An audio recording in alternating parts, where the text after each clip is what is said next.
पाटलांनी तिचा ओलसर परत हळूच बाजूला केला. तिच्या पाठीवरून बोट फिरवली. तिच्या अंगावर काटा आला. विभाच्या हाताने त्याच्या छातीचा आधार घेतला. थांबा, ती म्हणाली, पण तिच्या आवाजात लाज होती. रोखण्याची ताकद नव्हती. आपण काही चुकीचं करतोय असं वाटतंय का तुला? नाही, उलट हे सगळं खूप हवंसं वाटतंय, ती म्हणाली आणि त्याच्या गात बिलगली. त्या रात्री. मित्रांनो, आज मी तुम्हाला माझ्यासोबत घडलेली सत्यकथा सांगणार आहे. मी कशी होते आणि कशी झाले, माझ्यासोबत काय काय घडलं, तर व्हिडिओमध्ये शेवटपर्यंत नक्की बघा.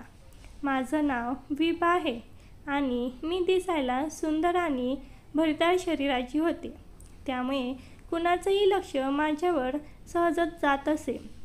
माझ्या डोळ्यात एक वेगळी चमक होती आणि ओठांवर हलकीशी खोडकर हसू असायचं. माझं चालणं, बोलणं, अगदी केस मागे सरकण्याची अदा देखील लोकांना भुवत घालत असे. पण माझी तकदीर खराब होती. मला दारुडा नवरा भेटला. गावाच्या टोकाला एका ओसाड शेतात पाटलांची मोठी शेती होती. दुरूनच दिसणारी एक झोपडी, जणू त्या शेतीचं मन. पाटील गावातला प्रतिष्ठित श्रीमंत, पण मनाने एकटा. त्या झोपडीत बराच वेळ घालवत असत. त्याची बायको वारली होती अनेक वर्षापूर्वी आणि मुलं शहरात स्थायिक झाली होती. त्या झोपडीत काही वर्षांनी एक वेगळी सावली यायला लागली. विभा, गावातल्या गरीब घरातली, पण दिसायला अत्यंत सुंदर, तेजस्वी. तिचा नवरा दारू पिऊन तिला सतावत असे. घरात शांती नसायची. त्यामुळे विभा कामाच्या निमित्ताने बाहेर पडू लागली. पाटलांच्या शेतात काम मिळतंय का? एक दिवस तिने विचारलं. ये ग, उद्यापासून सुरू कर, पाटलांनी शांतपणे उत्तर दिलं. पण त्यांच्या डोळ्यात एक चमक दिसली. त्या दिवसानंतर विभा रोज शेतात यायला लागली. सुरुवातीला ती अंतर राखून राहत होती, पण पाटलाची नजर तिच्यावरून हटायची नाही आणि तीही त्याची नजर चोरून पाहू लागली. एक दिवस आभाळ भरून आलं होतं. पावसाच्या सरी पडल्यानं सगळं शेत ओलं झालं. सर्व मजूर पळून गेले, पण विभा अजूनही काम करत होती. पाटलांनी तिला आवाज दिला, ये झोपडीत, ओलसार झालीस. ती ओल्या केसांनी गच्च साडीने थरथरत झोपडीत आली. थोडं व की जा, पाटील म्हणाले. झोपडीत शांतता होती. केवळ बाहेर कोसळणारा पाऊस आणि आतून श्वासाची धडधड. पाटील तिच्याकडे पाहत होते. तिच्या गालावरून एक थेंब पाणी सरकत होता. तो थेंब त्याच्या मनात उठलेली लाट बनून गेला. खूप दमतेस ग, तो म्हणाला. हो, पण काम केल्याशिवाय पर्याय नाही. आणि मी. त्याने तिचा हात हलक्याने धरला. ती थोडीशी थर कापली, पण हात सोडवला नाही. त्या दिवशी पहिल्यांदा शेतातल्या झोपडीत पावसाच्या आवाजात दोन एकट्या जीवांनी एकमेकांच्या जवळ येण्याची सुरुवात केली. शेतातली झोपडी, पावसाची ती रात्र त्यांच्यासाठी काहीतरी वेगळं घेऊन आली होती. विभा आणि पाटील दोघेही ओले होते, पण आतून त्यांचे मन जळत होते. ओल्या कपड्यामधून साडीचा पदर सरकत होता आणि पाटलांचा हात नकळत तिच्या मानेकडे सरकत होता. विभा थोडीशी मागे सरकली, पण तिच्या डोळ्यात लाज आणि परवानगी दोन्ही स्पष्ट होती. तिला घाबरायला होतं. पाटलांनी विचारलं, घाबरायला नाही, पण हे सगळं योग्य आहे का? ती म्हणाली. पाटलांनी तिचा हात पकडला आणि हळूच आपल्या हृदयावर ठेवला. इथे जे वाटतं ते खरं असतं विभा.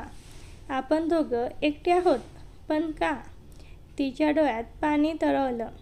माझ्या नवऱ्याला माझं अस्तित्वही लक्षात नसतं आणि इथे तुम्ही मला एक आधाराने पाहता. तो एक क्षण. झोपडीच्या टोमन दरवाजातून येणाऱ्या विजेच्या उजेडात ती त्यांच्याजवळ सरकली. पाटलांनी तिचा ओलसर पदर हळूच बाजूला केला. तिच्या पाठीवरून बोट फिरवली. तिच्या अंगावर काटा आला. विपाच्या हाताने त्याच्या छातीचा आधार घेतला. थांबा, ती म्हणाली, पण तिच्या आवाजात लाज होती. रोखण्याची ताकद नव्हती. आपण काही चुकीचं करतोय असं वाटतंय का तुला? नाही, उलट हे सगळं खूप हवंसं वाटतंय, ती म्हणाली आणि त्याच्या गळ्यात बिलगली. त्या रात्री शेताच्या झोपडीत एक नवं नातं फुललं. ते फक्त शरीराचं नव्हतं. त्या दोघांच्या मनाची एकत्र आलेली होती. दोघांचं मन काही क्षण चाललं. हवा थोडी कुजबूज होती आणि मनातले विचार खोल उमटत होते. ती म्हणाली, कधी कधी मनातलं खूप काही बोलायचं वाटतं, पण शब्द मिळत नाही. मी तिच्याकडे पाहिलं. तो क्षणभर थांबून बोलला, आज मला खूप दिवसांनी मोकळं वाटतंय तुमच्यासोबत. मी तिचा हात हळूच पकडला. तिच्या डोळ्यात एक प्रकारची भावना होती की जणू ती खूप वेळापासून थांबलेली होती. हळूहळू आमचं मौन संवादात बदलत गेलं. तो माझ्या हातावरून हात फिरवला. मी थोडीशी लाजली आणि म्हणाली, पाटील, इतक्या जवळ कोणी आलं तर गोंधळून जायचं वाटतं. पाटील हसून म्हणाला, आपण दोघं खूप दिवसापासून एकमेकांना समजून घेत आलो आहोत. आज फक्त ती भावना शब्दात उतरली. आम्ही एकमेकांच्या मिठीत शिरलो. काहीही बोललो नाही, पण त्या मिठीत हजारो शब्द लपले होते. कुठलाही वासना नव्हती, फक्त प्रेम, जिव्हाळा आणि त्या रात्रीची गंधाळलेली शांती होती. ती माझ्या खांद्यावर डोकं ठेवून बसली आणि त्याने माझे केस अलगद हातात घेतले. पाऊस परत हलकासा सुरू झाला. आमचं मौन त्या पावसात मिसळून गेलं. पाटलांनी ती रात्र तिच्या खुशीत झोपून पूर्ण केली. ओल्या केसाचा सुगंध, गालावरचा उष्ण श्वास आणि झोपडीत पसरलेलं त्यांचं गूढ सुख. पुढच्या काही आठवड्यामध्ये झोपडीचं गुपित एक नशा बनून गेलं. विभा रोज संध्याकाळी उशिरा थांबत असे आणि पाटील तिच्यासाठी गरम चहा करीत. ते एकमेकांच्या मिठीत विरघळून जात. पाटलांचं प्रेम त्यांच्या हाताच्या स्पर्शात तिच्या गालावरच्या उतरलं होतं. एक दिवस विभा त्यांच्या मिठीत होती, तेव्हा पाटलांनी विचारलं, तू कायम अशी येणार आहेस ना? ती थोडीशी स्तब्ध झाली आणि म्हणाली, जर का या झोपडीत माझं खरं अस्तित्व मिळत असेल तर हो, मी येत राहीन. एक गुपित प्रेम आता गावाच्या नजरेत. गावात गेल्या काही दिवसापासून कुजबूज सुरू झाली होती. विभा रोज उशिराच का जाते पाटलाच्या शेतातून? पाटील आता पुन्हा तरुण वाढतोय. काहीतरी आहे नक्की. कुणाचं नाव कुठे घ्यायचं नाही, पण प्रत्येकाची नजर मात्र विभावर जरा वेगळीच झाली होती. ती बाजारात जाताना लोक कुजबुजायची. तिच्या नवऱ्यालाही आता संशय यायला लागला होता. कुठे जातेस रोज संध्याकाळी? शेतात काम असतात.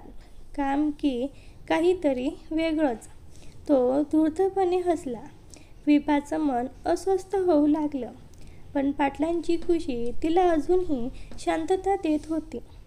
त्या झोपडीत तिला माया होती, जिथे कोणतीही शिक्षा नसायची, कोणताही कटाक्ष नसायचा.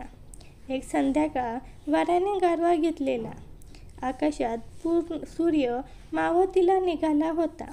विभा झोपडीत आली आणि आत पाटील आधीच ताटात चहा ठेवून वाट बघत होते.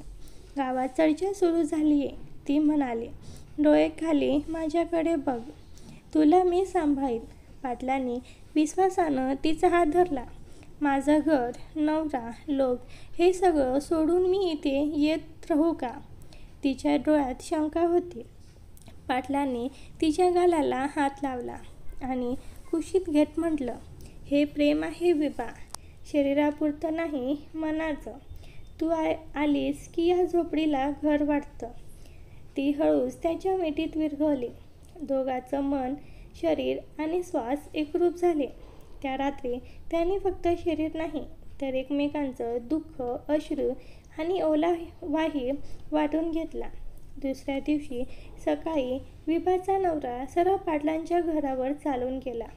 माझ्या बायकोला गोड बोलून जाळवत तुम्ही, तो ओरडला. पाटील शांत होती. ती स्वतःहून येते.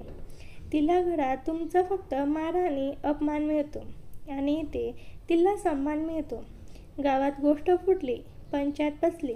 पाटलांनी पंचायत समोर म्हटलं, माझं वय झालंय पण प्रेम अजून जगतंय. मी काही लपवणार नाही. ती माझ्या झोपडीत येते कारण ती माझं मन आहे. पंचायत अवाक झाली. कुणालाच बोलता आलं नाही. पण त्या दिवशी गावात एक गोष्ट नक्की पक्की झाली. पाटील आणि विभा हे फक्त शरीरासाठी एकत्र नव्हते तर एकमेकांच्या एकटेपणावर त्यांनी प्रेमाची फुंकर घातली होती. प्रेमाला नाव द्यायचं होतं पण गाव, घर आणि भूतकाळ अजून थांबलेला नव्हता. पंचायतमधल्या त्या दिवशी नंतर पाटील आणि विभाचं आयुष्य बदलून गेलं. झोपडीत आता एक वेगळी शांतता होती. बाहेर गावाचं वादळ असलं तर झोपडीतील प्रेम अजूनही जिवंत होतं. त्या रात्री चंद्रप्रकाशात पाटील आणि विभा एकमेकांच्या मिठीत होते. विभा, पाटील हौस म्हणालो, हे हसच गुपचूप किती दिवस. आपण याला नाव द्यायचं का? विभा चटकन उठून बसली. कसली नाव? लग्न. तू माझ्या घरात ये. माझ्या आयुष्याची खरी साथीदार बन. तिचे डोळे पाणावले. माझं आयुष्य इतकं गडद झालंय पाटील. एकदा लग्न झालंय. समाज अजूनही तेच गृहीत धरतो. तू मोठा माणूस आहेस. तू माझ्यामुळे बदनामी करून घेणार. पाटलांनी तिला जवळ ओढलं. जेव्हा तुझ्या डोळ्यात मी स्वतःला पाहतो तेव्हा मला समाज दिसत नाही. तू येणार आहेस का माझ्या घरात? ती गप्प होती पण तिचं हृदय हो म्हणत होतं. एका आठवड्याने पाटलांनी गावात जाहीर केलं की ते विभाला घरात आणणार आहेत. काही जणांचा विरोध होता. काही जण हसत होते. विभाचा नवरा गाव सोडून गेला. त्याचं पुरुषी अहंकार त्या निर्णयाने पूर्णपणे मोडून निघालं. विभा आता पाटलांच्या वाड्यात राहायला आली. ती आता झोपडीतली कुणीतरी नव्हती तर पाटलाच्या घरातली ती होती. त्याच्या जीवनात तिची अर्धांगिनी. पण सुख एवढ्याने थांबत नाही. एक रात्र वाड्यातलं अंतरंगत विभा दाराशी उभी होती. अंगावर हलकीच गुलाबी साडी, केसात मोगऱ्याचा गजरा. चंद्रप्रकाशात तिचा चेहरा अजून उजळत होता. पाटील, आज मला खूप गोंजारून घ्या. तिचा स्वर हळवा आणि कंपित होता. पाटील उठले. तिने त्यांच्यासमोर पदर हलकासा ढासळवला. ती आता कुणाची बायको नव्हती ना कुणाची मालकीची. ती फक्त प्रेम करणारी एक स्त्री होती. ते जवळ आले. तिच्या गळ्यात हात टाकला. तिच्या पाठीवरून बोट फिरवत त्याचा श्वास तिच्या गालाला भिडला. माझ्या झोपडीतलं तुझं पहिलं स्पर्श आठवतंय का? पाटील कुजबुजले. आणि तुमच्या मिठीतलं पहिलं ऊब अजूनही जिवंत आहे, ती म्हणाली. त्या रात्री त्यांनी एकमेकांना नव्याने उघड केलं. केवळ शरीरानं नाही तर भावनांनी. कुशीवर तिने त्यांच्या छातीकडे डोकं टेकवलं आणि म्हणाली, या वयात मला जे काही मिळालं ते केवळ तुमच्या प्रेमामुळे. गावात अजूनही काही जण तोंड वाकडं करत होते पण पाटलांचं ठामपण आणि विभाचं सौंदर्य एकत्र आलं की सगळ्या वाऱ्यांना दिशा बदलावी लागत होती. त्यांची कहाणी अजूनही लिहिली जात होती.